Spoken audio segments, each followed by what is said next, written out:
It is now 8 minutes before 8 and time to get on board the Starship Enterprise for part 2 of my talk with the Star Trek cast.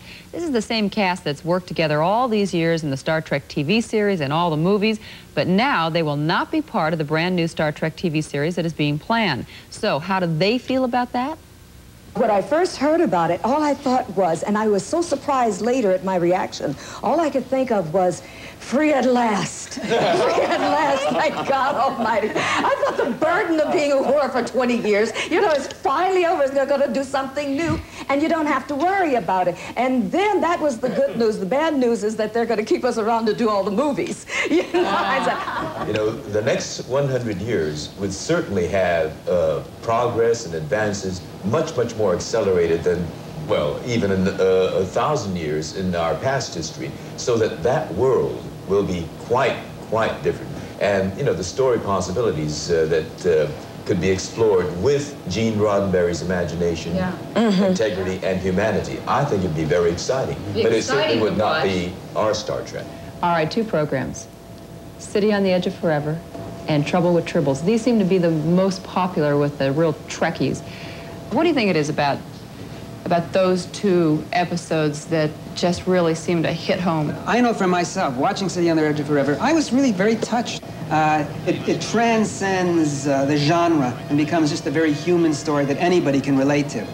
A love story. With the A-bomb and with their V-2 rockets to carry them, Germany captured the world. No.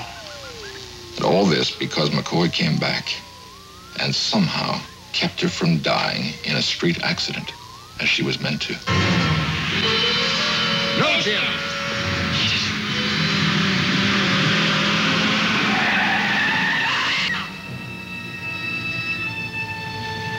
You deliberately stopped me, Jim. I could have saved her. Do you know what you just did? He knows, Doctor. He knows. I was very touched by the whole story and the very tragic ending to the story. So it's just a beautiful love story, I think. All right, how about the Trouble with Tribbles? I got to bring the sweet little furry things on. I think it may be one of the first times we did a show with animals, or if at all, and talk about an animal in the future. But it was also the first comedy we did. First time that humor was really introduced to Star Trek. You running a nursery, Lieutenant? Oh, Captain. Well, I hadn't intended to, sir, but the Tribble had other plans. Does anyone else have a favorite episode? If you could just save one. The Naked Time. Oh, is that your favorite too? He has impeccable taste. Richelieu, beware! We realized what we wanted to be or do, and of course Sulu was a 17th century swashbuckler, and he kidnapped, grabs Uhura and says, Sulu, I'll protect you, fair maiden. And she said, Sorry, neither. That line, I think, slipped by a lot of people, particularly on the early hour. You had some wonderful words, I think, from Martin Luther King, did you not, about your role?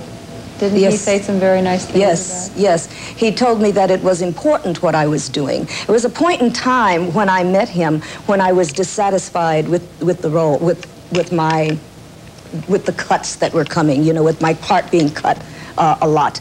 And he said, no matter how small that role becomes, you're 10 feet tall.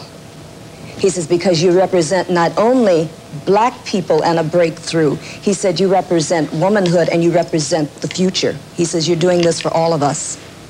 And it gave me a new insight to my character and a new insight into the interplay and what I thought and felt about all of the people that I worked with.